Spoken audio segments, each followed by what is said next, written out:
गौल गुरु academy YouTube channel पर आपका स्वागत, अभिनंदन।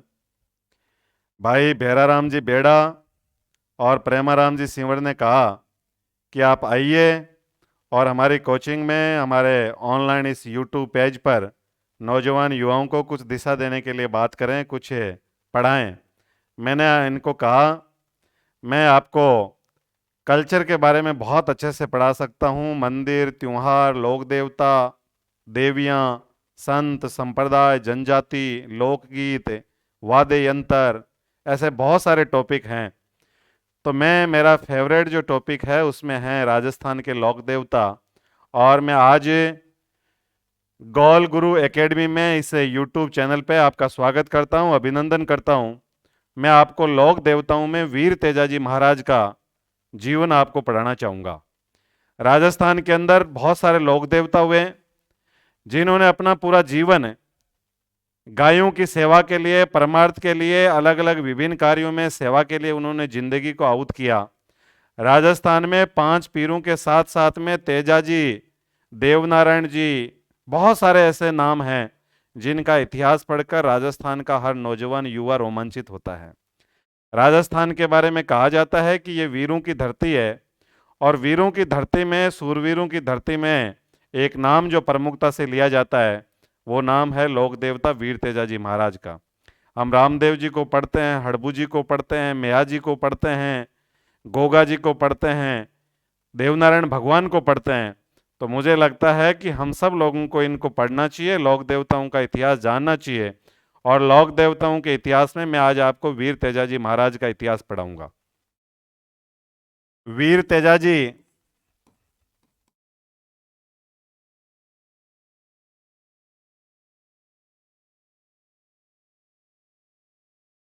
जैसा कि नाम में पता चल रहा है कि वो वीर थे, बहुत ताकतवर योद्धा के रूप में आगे चलकर उनकी पहचान हुई।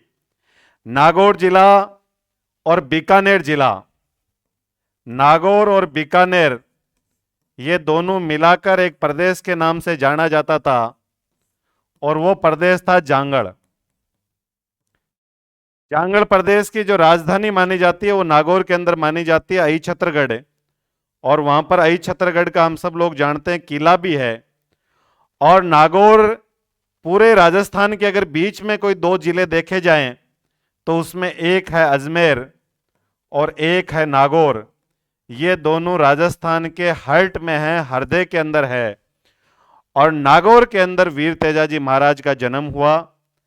और तेजाजी महाराज के बारे में कहा जाता है कि ये राजस्थान के सबसे बहादुर लड़ाके योद्धा के रूप में इनकी चर्चा इसलिए भी होती है क्योंकि बहुत बड़ा तबका राजस्थान और देश में खेती करता है, और खेती करने वाले लोग जिस लोक देवता की सबसे ज्यादा पूजा करते हैं वो वीर तेजाजी महाराज है। तेजाजी महाराज का जन्म 1074 ईस्वी सन में हुआ। कई नौजवान युवा मुझसे पूछते हैं कि ये ईस्वी सन, विक्रमी संवत, शक संवत, ये क्या विषय रहता है। मैं उन नौजवानों को आसान शब्दों में कई बार उत्तर देता हूं कि तेजाजी महाराज का जन्म 1074 अंग्रेजी वर्ष में हुआ। इसको हम लोग ईस्वी संवत कहते हैं। अगर आप इसमें 57 जोड़ दें और जो संख्या प्राप्त हो वो संख्या विक्रम संवत की होती है। और हम 1074 में जब 57 जोड़ेंगे जो वर्ष आएगा वो विक्रम संवत होगा। और एक वर्ष और चलता है बहुत सारे स्टेटों के अंदर, वो चलती है साके या शक संवत। उस शक संवत के अंदर -78 होता है। यानी शक संवत के अंदर और विक्रम संवत के अंदर टोटल 135 वर्षों का अंतर है। और अंग्रेजी जो वर्ष है जिसको हम ईस्वी सन कह रहे हैं उसमें 57 जोड़ते हैं तब तो विक्रम संवत प्राप्त होता है। और जब इसमें से 78 घटाते हैं तो जो वर्ष आता है वो शक संवत आता है। तो तेजाजी महाराज का जो जन्म हुआ था वो 1074 ईस्वी सन में हुआ था। और उनका जो जन्म हुआ वो जाट वंश में हुआ। और जाटों में एक गोत्र है धोड़िया, और धोड़ियाओं का जो वंश है ये था नागवंशी शासन। और नागवंशी जाटों के शासन के कारण से ही नागौर का नाम नागाना पड़ा है। कई बार परीक्षा के अंदर प्रश्न आता है कि नागौर का नाम नागाना क्यों पड़ा। तो नागौर का नाम जो नागाना पड़ा उसका मुख्य कारण है कि नागौर के अंदर नागवंशी जाटों ने शासन किया। तेजाजी महाराज नागवंशी जाटों के शासन में शामिल रहे और इसलिए इस नागौर का नाम नागाना पड़ा है। और नागौर के बारे में कहा जाता है नागौर नीत्रो भलो, नागौर हमेशा भला रहता है, नागौर हमेशा अच्छाई की मार्केटिंग के लिए जाना जाता है। तेजाजी महाराज का जन्म 1074 ईस्वी सन में और ताहाड़ जी के घर में हुआ। इनके पिताजी का नाम था ताहाड़ जी और माता का नाम था राम कुंवरी। और तेजाजी महाराज का जो जन्म हुआ हम सब लोगों को, पढ़ने वाले नौजवानों को, सारों को पता ही है कि 2 प्रकार के महीने में पखवाड़े होते हैं। 15 दिन कृष्ण पक्ष होता है, 15 दिन शुक्ल पक्ष होता है। तो तेजाजी महाराज का जो जन्म हुआ था वो 1074 में माघ महीने की शुक्ल पक्ष की चतुर्दशी को हुआ था।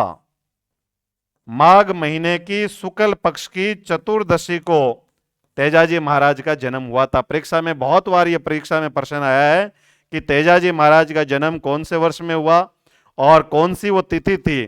तो वो थी माघ शुक्ला चतुर्दशी। ये हम सब नौजवानों को याद रखनी चाहिए।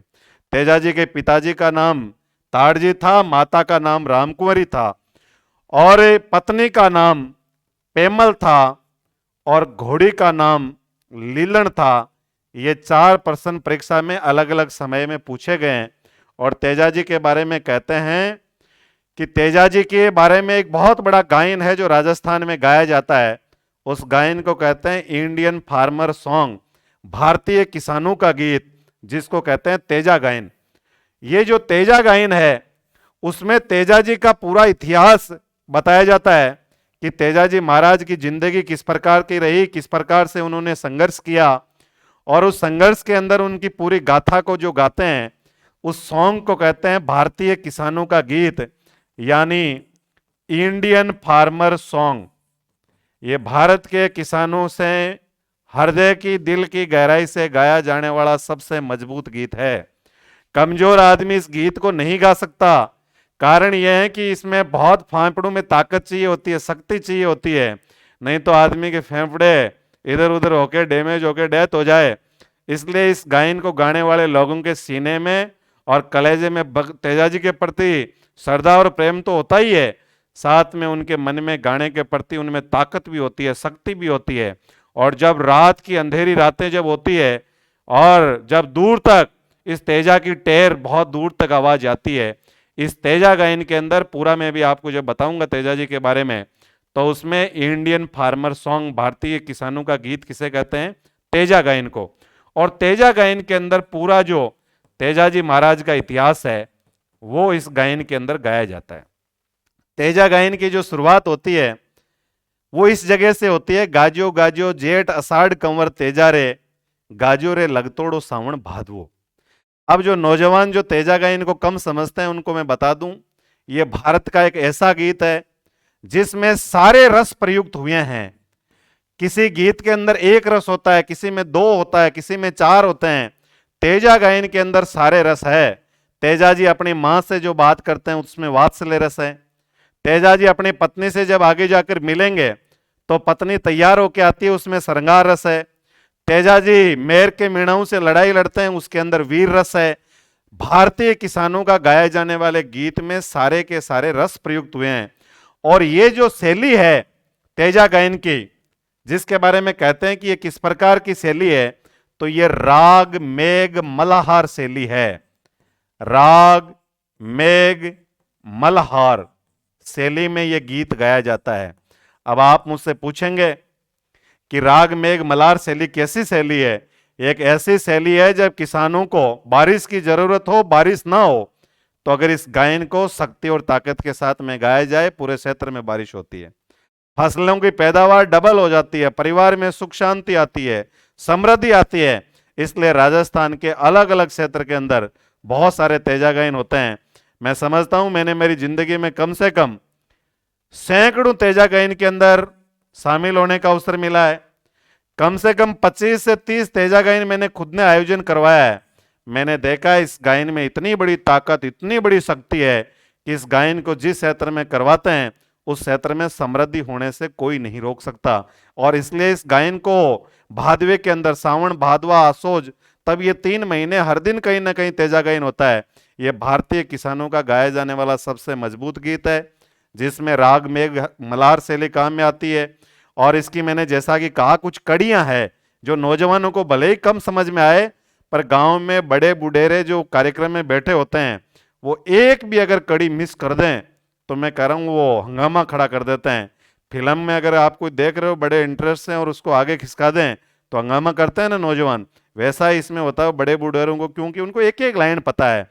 मैंने जैसा कहा यहाँ से ये गायन स्टार्ट होता है, गाजो गाजो जेठ अषाढ़ कंवर तेजा रे, गाजो रे लगतोड़ो सावन भादवो। ऐसे ही बहुत सारी कड़ियां हैं कि तेजा जी की भाभी जब खाना लेके जाती है वो, तो तेजा जी से पूछती है कि खटे थारी रास उतारूं कंवर तेजा रे, खटे रे उतारूं थारी बेलिया नीरनी। ऐसे ही एक कड़ी है कि तेजा जी जब ससुराल जाते हैं तो माड़ी गांव के बाहर उनसे एड्रेस पूछता है कि आपका एड्रेस क्या है, कहां से आए हो। तो वो कहते हैं गढ़ खरनाड़ियो गांव कही जे रे, माड़ी राज आया, राजा राई मल्होत्र आया मैं सिगरत पाऊना। जब उनके सासू उनको मोसा बोलती है तो वो अपनी घोड़ी से कहते हैं आई जियाई पाछी मुड़ जाए लीलन घोड़ी, नुगरा की धरती पर बासो नहीं लेवणु। मेरा कहने का अर्थ यह है, ये अलग अलग कड़ियां हैं जिसको एक कलाकार बोलता है, फिर 2 कलाकार उसको आवाज को ऊपर लेके जाते हैं, 3 कलाकार उसके दूसरे पार्ट को बोलते हैं, चौथे कलाकार उसको ढलान पे लेके जाते हैं, और इस तरह से वो एक कड़ी का अंतरा पूरा होने के बाद में फिर दूसरी कड़ी बोलते हैं। और इसमें पूरा तेजाजी महाराज का इतिहास इसमें बताया जाता है। इसलिए मैं कहता हूं हमेशा की और संगीत सुने कि ना सुने, तेजाजी महाराज का गायन जरूर सुने। हमने देखा है जिन जिन कलाकारों ने तेजाजी पर गीत लिखे हैं वो कलाकार राजस्थान के चर्चित हो गए, क्योंकि तेजाजी महाराज एक ऐसा चरित्र है, मैंने पूरी दुनिया में ऐसा चरित्र में आदर्श में अगर कोई देखता हूं तो तेजाजी का नाम सबसे ऊपर आता है। और इस तेजा गायन के ऊपर डॉक्टर अशोक चौधरी जी मेड़ता, उन्होंने बहुत सारे प्रयोग किए और उन्होंने जगह जगह इसको अलग अलग प्लेटफॉर्मों पर पहुंचाने की कोशिश की, उन्होंने बहुत इसको आगे लेके जाने की कोशिश की। और कैम्ब्रिज विश्वविद्यालय लंदन ने 2 गायनों को, कैम्ब्रिज विश्वविद्यालय जो लंदन है, जो फेमस यूनिवर्सिटी है, उन्होंने 2 गायनों को शोध किया।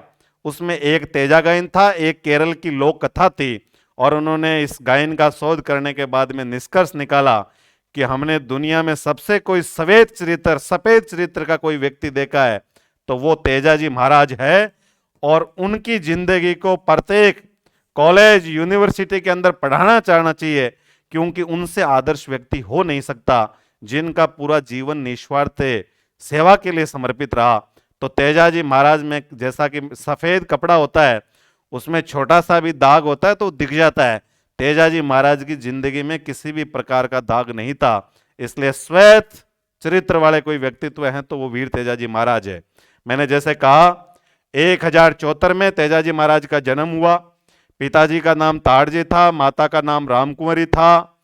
उनकी भाभी और उनकी माँ उनसे पिताजी उनको कहते हैं कि तेजाजी बारिश का मौसम है, आप जाके खेत में खेती करो, आप बाजरा बीजोगे तो मोती निपजेंगे। वो तेजाजी को प्रेरित करते हैं, छोटे बच्चे को। हमारे गांव में मैं समझता हूं कि किसानी से बड़ा कोई काम हो ही नहीं सकता। भारत देश की आत्मा है किसान और जवान। देश का किसान जब खेती करता है दुनिया का पेट भरता है, और जब खेती करने वाले परिवार की मां के कोख से पैदा हुआ बच्चा जब कोई देश की सीमा पर जाके बॉर्डर के लिए लड़ाई लड़ता है, देश की सरहद की रक्षा तभी होती है। इसलिए मेरे हिसाब से भारत की ताकत किसान और जवान है। और तेजाजी महाराज की मां उनको कहती है, पिता उनको कहते हैं कि तेजा, छोटे बच्चे को वो निक नेम से बोलते हैं कि तेजा तू खेत में जा और जब बाजरी बीज मोती निपजेंगे। तेजाजी कहते हैं कि मेरी उम्र के बच्चे तो अभी खेल रहे हैं, मुझे माँ इतनी कम उम्र में कहाँ खेत में भेज रहे हो। तेजाजी की माँ जिद करती है कि आप खेत में जाके खेती करो। वो खेती करने चले जाते हैं, दोपहर हो जाती है, खाना लेके उनका कोई घर से देरी हो जाती है, उनकी भाभी आती है। तेजाजी महाराज थोड़े गुस्से में होते हैं क्योंकि भूख लगती है तो आदमी को गुस्सा आता ही है। और वैसे जिस कम्युनिटी से मैं बिलोंग करता हूँ, जाट, उसके बारे में कहा भी जाता है कि भूखा जाट आक्रामक ज़्यादा हो जाता है, चाहे युद्ध के मैदान में हो या फिर देश की सरहद पे वो लड़े, तो फिर तो पाकिस्तान को बहुत करारा जवाब वो देता ही है। और इसलिए तेजाजी की भाभी जब खाना लेके आती है तो वो तेजाजी महाराज कहते हैं इतने लेट कैसे हो गए। भाभी भी गुस्से में थी क्योंकि परिवार बड़ा था, कॉमन जो संयुक्त जॉइंट फैमिली थी, और जॉइंट फैमिली बड़ी फैमिली थी तेजाजी के परिवार में, काफी भाई, उनके परिवार बहुत बड़ा परिवार था। तेजाजी की भाभी कहती है मण पोयो मण पीशो कंवर तेजा रे मण को रन्यो खाटो खींचड़ो। उसने कहा कि मैंने मण का मतलब है, हम सब लोग जानते हैं 40 किलो। वो कहती है मैंने मण तो पोया, मण को पीसा और फिर खींचड़ा बनाया, फिर रोटी बनाई, इसलिए मैं लेट हो गई। और तुझे इतने अगर गर्मा गर्म फलके खाने हैं तो तेरी पत्नी को ले आ। उससे पहले कोई मोबाइल का जमाना था नहीं, कोई व्हाट्सअप था नहीं, फेसबुक नहीं थी, कोई ट्विटर जैसे भेराराम जी बेड़ा जैसे नौजवान, प्रेम जी सिंवर जैसे नौजवान ट्विटर के ज़माने में आ गए हैं। मैं उनसे कहता हूं कि उस टाइम ना तो कोई इंस्टा था, ना कोई टेलीग्राम था, और ना ही मोबाइल थे जिससे संपर्क कर सके पत्नी से। इसलिए उनकी भाभी कहती है तेजाजी को कि तुझे इतने ही फलके खाने हैं तो तेरी पत्नी पीर में बैठी उसको ले आ। उससे पहले तेजाजी को ये पता नहीं था, क्योंकि तेजाजी की जो शादी है वो पीड़िया पोतड़ा हो गई थी। जब वो जन्मे थे उनके कुछ ही दिनों के अंदर हो गई थी। वो कहते हैं कि मेरी कहाँ हुई ये शादी कहाँ हो रखी, मुझे बताओ। वो कहते हैं मुझे, मैं नहीं बताऊंगी, तुझे इतना ही, तेरे को अगर गर्म फलके खाने हैं तो जा तेरी माँ से पता कर लें। वो घर आते हैं और माँ से कहते हैं माँ मेरी शादी का सच बताओ क्या है, मेरी शादी की जानकारी दो मुझे पूरी। तो उनकी माँ कहती है कि बेटे तुम्हारी शादी पुष्कर के मेले में पीले पोतले में हो गई थी। तेरे ससुर का नाम है राजा राईमलोत और वो पनेर के रहने वाले हैं, और वो उस समय अजमेर के अंदर शासन किया करते थे। और वो कहते हैं कि आपकी तेजाजी की मां कहती है पत्नी का नाम है पेमल, और बेटा आपको लेके आनी है तो अपनी पत्नी को ले आओ। तेजाजी महाराज की दो बहनें होती है, सभी नौजवानों को नाम पता होगा, एक का नाम तो पता है, एक का नाम कभी कम नौजवानों को पता होता है, राजल और भूंगरी। एक बहन का नाम था राजल, एक बहन का नाम था भूंगरी। वो बहन को ससुराल से लेके घर आते हैं और पांड्या जोशी से कहते हैं मेरा टीपना निकालो। जोशी जी टीपना देखो कैसा है, मुहूर्त का योग कैसा है। वो कहते हैं कि तेजाजी इस समय आपको नहीं जाना चाहिए, मुहूर्त और योग और संजोग थोड़े से ठीक नहीं लग रहे। और कहते हैं सूरवीर कभी भी अगर इन बातों से डर जाए तो फिर वो निर्णय नहीं ले सकते, और निर्णय नहीं ले सकते तो जिंदगी में फिर आप बड़े आदमी नहीं बन सकते। इसलिए तेजाजी महाराज उस जोशी के टीपने को नकार देते हैं और ससुराल लीलन घोड़ी लेकर निकल जाते हैं टीम के साथ, दलबल के साथ। जब वो ससुराल पहुंचते हैं, देखिए जो लोग जानते हैं तेजाजी के बारे में, मैं कह रहा हूं एक एक शब्द तेजाजी का इतिहास, एक एक शब्द सत्य हैं। और तेजाजी महाराज के बारे में जितनी जगह बताई गई है वो सारी अस्तित्व में है, सब लोग जानते हैं। तेजाजी महाराज का ससुराल है पनेर। वो पनेर के बाहर जाके एक बाग होता है, बगीचा होता है, वहां रुक जाते हैं। और उसी जगह मैंने जैसा कहा कि वो बागवान पूछता है कि भैया घोड़े वाले सवार, लंबे मजबूत कद काठी का, नागौर का सूरवीर था। उनको पूछा कि कहाँ से आए हो, तो उन्होंने कहा कि मेरा गढ़ खरनाल से आया हूँ। गढ़ खरनालो गांव कही जेरे माड़ीरा जाया, राजा राई मल्होत्र आया मैं सिगरत पाऊणा। तो वो उनको बताता है कि आपका घर ससुराल वाला यहाँ है, और फिर वो ससुराल के लिए जाते हैं। तेजाजी की असली सास की डेथ हो गई थी। तेजाजी के ससुर ने दूसरी शादी की थी। तेजाजी की असली सास थी जो पहले वाली, जिनकी बेटी पेमल थी, उनकी डेथ हो गई थी मां की। तो तेजाजी की दूसरी जो सांस है वो दूध निकाल रही होती है, और उसी समय वो घोड़े के साथ में जब जाते हैं तो बाछड़े बिधक जाते हैं। जब बाछड़े बिध गए तो उसे महिला ने, उस सासू ने ताने दिए। ताने दिए तो उसने कहा कि अरे घोड़ी वाले सवार, तेरे को काला नाग खा जाए जो तूने बाछड़े बिधका दिए मेरे। तेजाजी को बड़ा गुस्सा आता है कि कैसे एक सासू पावना को अपशब्द बोल देती है। वो भी भूल से बोले थे, क्योंकि उसको तेजाजी के बारे में पता नहीं था कि ये पावना वही आ गए। तो वो कहती है कि तेरे को काला नाग खा जाए, तो तेजाजी महाराज सासू के मोसा बोल बोलने से नाराज हो जाते हैं और अपनी घोड़ी से कहती है, आई जियाई पाछी मुड़ जाए, लीलन मारी नुगरा की धरती में बासु नहीं लेवणू। यानी जहाँ अच्छे लोग नहीं हो वहां नहीं रहना चाहिए, तो ऐसा उनको कहती है। और तेजाजी महाराज वापस गांव के बाहर चले जाते हैं। तेजाजी की पत्नी उनको मनाने का भरसक प्रयास करती है, पर तेजाजी मानते नहीं। उसी समय तेजाजी की वाइफ की दोस्त लाछा गुजरी, जो दोनों सहेलियां होती है, वो आ जाती है और वो तेजाजी महाराज से विनती करने लगती है कि तेजाजी महाराज, मेरी गायें, देखिए मैं फिर बोल देता हूं, 1000 विक्रम संवत के लगभग गायें बहुत बड़ा महंगा धन थी। राजस्थान की अर्थव्यवस्था का एक बहुत बड़ा हिस्सा गायों के लिए रूप में था और गायें बहुत बड़ा महंगा धन थी। आप जब लोक देवताओं को बहुत सारे को पढ़ोगे तो उसमें यही निकल के आती है कि गायों के लिए युद्ध किए। तेजाजी महाराज से वो कहती है, तेजाजी महाराज, मेरी गायें मेर के मीणा ले गए और हमने बात भी कर ली, गांव वालों से भी मैंने बात की कि मेरी गायें लाओ वापस से, लेकिन वो गायें लेके नहीं आ रहे। मेर वही है जो वर्तमान का आमेर जयपुर है। अलग अलग समय अलग अलग लोगों का शासन था। उस समय मेर में आमेर में मीणा समाज ताकतवर था। तेजाजी को कहती है कि मेरी गायें मेर के मीणा ले गए। वो कहते हैं अपने गांव वालों को कहो ना कि मैंने सारों को कह के प्रयास कर लिया, किसी ने मेरी मदद नहीं की। मेरे गांव वालों से कर ली, पड़ोस वालों से कर ली, सारे लोग आमेर के उनसे मिल लिए जिन्होंने मेरी गायें चुराई है।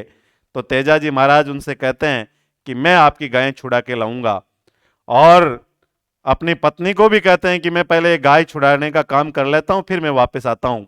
तेजाजी महाराज आमेर जाते हैं, मेर के मीणाओं से लड़ाई लड़ते हैं, लड़ाई को जीतते हैं, गायों को छुड़ाते हैं। लड़ाई लड़ने से पहले मेर के मीणाओं ने यह कहा कि तेजाजी महाराज, आपकी मां हमारी धर्म बहन है और आप हमारे भांजे हो। वो कहते हैं कि सत्य की लड़ाई में जहां तेजा खड़ा हो जाता है उस जगह गरीब अबला महिला की सहायता के सिवाय कोई रास्ता नहीं बच जाता। तेजाजी महाराज उस अबला इसलिए थी वो गुजरी, लाछा गुजरी, क्योंकि उसको मदद करने के लिए कोई खड़ा नहीं हो रहा था। तेजाजी महाराज कहते हैं कि मैं इस अबला गुजरी की गायों को लेके जाऊंगा। लड़ाई को जीतते हैं, वापस आते हैं और गायों को लाछा गुजरी को सौंपते हैं। उसको कहते हैं कि गिन लो आपकी गायें पूरी है कि नहीं है। वो कहती है, तेजाजी महाराज, आप गायें तो सारी ले आए, लेकिन मेरा एक बहुत बहुमूल्य बछड़ा काण्या केवड़ा वो नहीं लाए, वो उन्होंने धोखे से छुपा कर रख लिया था। तेजाजी महाराज को बड़ा गुस्सा आता है कि ऐसे कैसे हो सकता है। दोबारा लड़ाई लड़ने के लिए वो फिर जाते हैं और इस बार जब जा रहे होते हैं तो बीच में उनको एक काला नाग सर्प उनको जलता हुआ दिखाई देता है। भला आदमी भलाई की सोचता है, ये तो तय है, उसके मन में भलापना ही चलता है।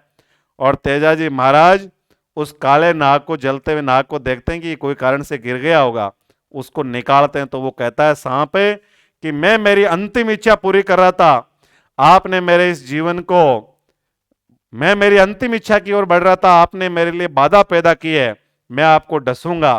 तेजाजी महाराज कहते हैं कि मैं एक बार मुझे अबला महिला की काण्या केवड़ा को मैं लेके आ जाऊं, फिर मैं इस बम्बी पे वापस आऊंगा। वो कहते हैं मैं कैसे मान लूं कि आप वापस आओगे। तो वो दो चीजों को साक्षी बनाते हैं। एक राजस्थान का राज्य वृक्ष खेजड़ी, जिसका बॉटनिकल नेम आप सब लोग जानते होंगे, प्रोसोपिस सिनेरिया जिसको हम कहते हैं। खेजड़ी राजस्थान का राज्य वृक्ष है। कल्पतरु इसको कहते हैं, बोजी, जांटी, बहुत तरह के इसके पर्याय हैं। तेजाजी महाराज खेजड़ी की और चांद सूरज को, इन दोनों को साक्षी बनाते हैं, विटनेस बनाते हैं, गवाह बनाते हैं कि मैं इनकी सौगंध खा के जा रहा हूं, मैं इस बम्बी पे वापस आऊंगा। तेजाजी महाराज जाके मेर के मीणाओं से फिर लड़ाई लड़ते हैं, मजबूती से लड़ते हैं, योद्धा की तरह लड़ते हैं, जीतते हैं और वापस आके लाछा गुजरी को उसका बैल सौंपते हैं और फिर उस बम्बी के लिए निकल पड़ते हैं और उस बम्बी पर जाते हैं वापस। और सांप को जब तेजाजी महाराज का पूरा छलनी छलनी हुआ जब शरीर वो देखता है तो सांप को बड़ी दया आ जाती है। वो मना कर देता है कि नहीं भैया मैं नहीं डसूं अब।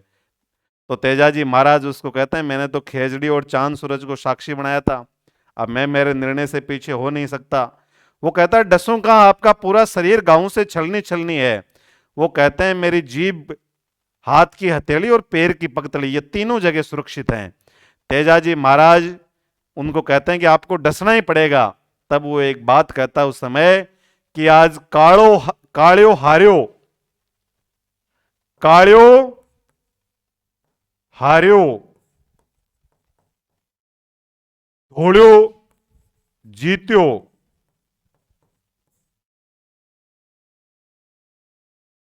थारा जुग जुग में पर्चा चालेला। कि आज काला तो हार गया, धोड़ा जीत गया, और आज से आपके जुग जुग में पर्चे चलेंगे। तब से तेजाजी महाराज के पूरे देश और दुनिया और पूरे प्रदेश में अगर पशु बीमार हो जाए, कोई परिवार में दिक्कत आ जाए, किसी भी तरह का संकट हो, आप उनके नाम की तांती बांध लो, आप उनके नाम का नारियल बोल दो तो भी ठीक हो जाता है, सारी समस्याएं समाधान हो जाती है। और तेजाजी महाराज उसके सामने भाला करते हैं, वो भाले पे लपेटा लेकर, हम लोग राजस्थान का जो गीत सुनते हैं कि नाग लपेटा लेवे, वो इसी पे चला है। वो अपने भाले को नीचे करते हैं, वो भाले के लपेटते हुए वो जीभ पे जाके उनको दसता है और तेजाजी महाराज शहादत दे देते हैं। वो जो तिथि थी वो 1103 ईस्वी सन थी और भाद्रपद शुक्ला दशमी उस समय थी। देखिए नौजवानों, ये भाद्रपद शुक्ला दशमी 3 कारण से महत्वपूर्ण है। एक रामदेव जी महाराज की भी दशमी यही है, एक जो खेजड़ली का जो वृक्ष मेला भरता है, जो अमृता देवी विष्णोई और 363 लोगों ने जो प्राणों का बलिदान दिया, उस दिन भी भाद्रपद शुक्ला दशमी थी। और तेजाजी महाराज ने जो अपना बलिदान दिया उसकी तिथि भी दशमी थी। इसलिए ये 1103 ईस्वी सन की भाद्रपद शुक्ला दशमी थी। तेजाजी के एक तो जन्म को और एक इस तेजा दशमी जिस दिन है, उस दिन बहुत बड़े बड़े मेले राजस्थान के कोने कोने में, खरनाल से लेकर परबसर से लेकर और इंदौर तक, और यहाँ तक कि सहरिया जो जनजाति जो बारां में रहती है, हम सब लोग जानते हैं कि राजस्थान में जो जनजातियां हैं भील, मीणा, कथोड़ी, डामोर, ग्रासिया, सहरिया, उसमें एक जो आदिम जनजाति है सहरिया, उनका भी सबसे बड़ा मेला कोई भरता है तो वो वीर तेजाजी महाराज का भरता है। मीणाओं में तेजाजी महाराज पूजे जाते हैं। गुर्जर समाज की गुजरी के लिए, लाछा गुजरी के लिए उन्होंने बलिदान दिया, गुर्जर समाज के लोग मानते हैं। सारी 36 कौम और बिरादरी के लोग राजस्थान में लोक देवता की पूजा करते हैं तेजाजी महाराज को। और इस बात का पता जब तेजाजी महाराज का बलिदान हो गया, इस बात का पता जब उनकी पत्नी पेमल को चला, उन्होंने प्राणों को बलिदान दे दिया। उनकी घोड़ी लीलन ने आकर खरनाल के अंदर समाचार दिए और उसने अपने प्राणों को आहुत कर दिया, लीलन शहीद हो गई। और उनकी बात का पता जब बहन को चला, बहन ने भी अपने भाई के वियोग में उन्होंने भी प्राण का बलिदान दे दिया। और इसलिए आज राजस्थान और देश का नौजवान वीर तेजाजी का नाम बड़े आदर से लेता है। तेजाजी महाराज के बारे में और भी बहुत सारे क्वेश्चन पूछे जाते हैं। राजस्थान का नागौर जो नागौरी गाय के लिए जाना जाता है और उसका बछड़ा बहुत मजबूत होता है, क्योंकि नागौर की गाय दूध कम देती है। नागौरी नस्ल की जो गाय है वो दूध कम देती है और उसका बछड़ा दूध कम होने के कारण से ताकतवर होता है। क्योंकि और राजस्थान में महिलाओं का एक बड़ा स्वभाव है, वो आधा निकालती है, आधा बछड़े के लिए छोड़ देती है। और इसलिए नागौरी नस्ल का जो बछड़ा बहुत मजबूत होता है, इतने मजबूत पैर किसी और नस्ल के बछड़े में नहीं होती। राजस्थान में और देश में सबसे मजबूत नस्ल का बैल नागौरी नस्ल का होता है। राजस्थान का एक जीके का क्वेश्चन है कि राजस्थान में 10 राज्य स्तरीय पशु मेले होते हैं और इन 10 राज्य स्तरीय पशु मेले में सर्वाधिक जो पशु मेले हैं वो नागौर में आयोजित होते हैं। रामदेव पशु मेला नागौर में होता है, वो भी नागौरी नस्ल के बैल के लिए प्रसिद्ध है।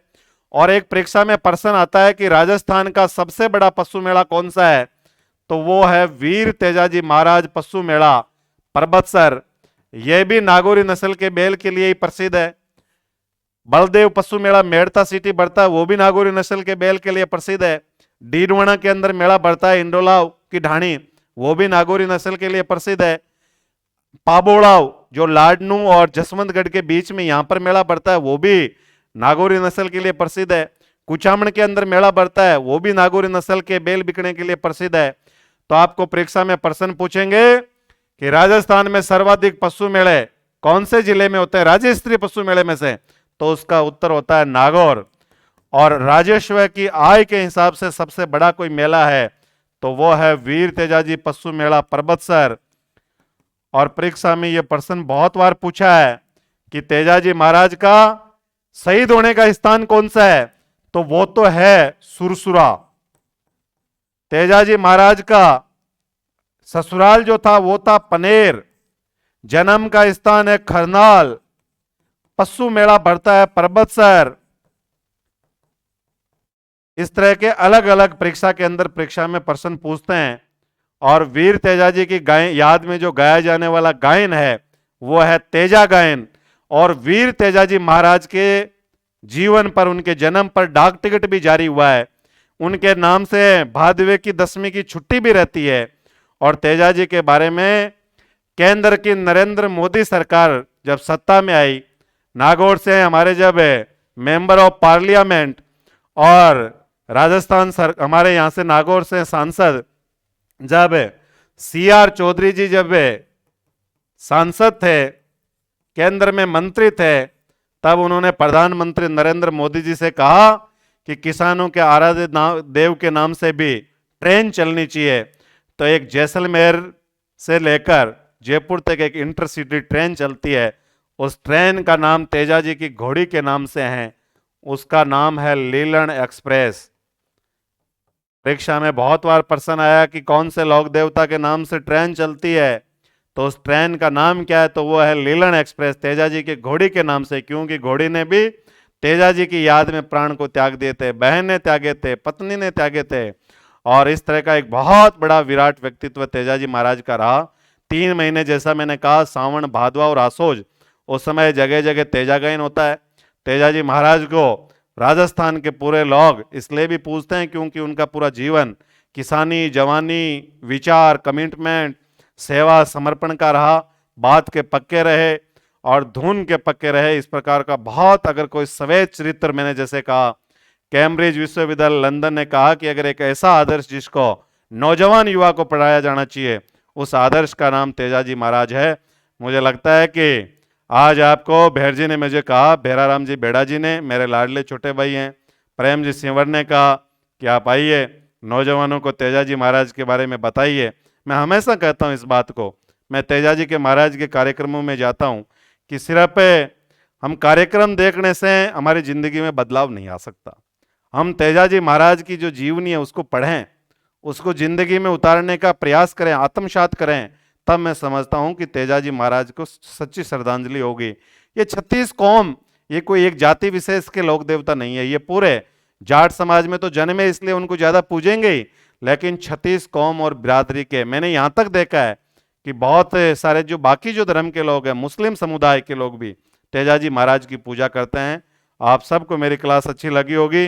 बोलिए वीर तेजाजी महाराज की जय। ये जय कोई नाम से ही नहीं, बल्कि इसको बोलते हैं तो बहुत ताकत मिलती है, किसानों के अंदर ताकत आती है। आप सब लोगों ने मेरे इस क्लास को सुना, थैंक यू।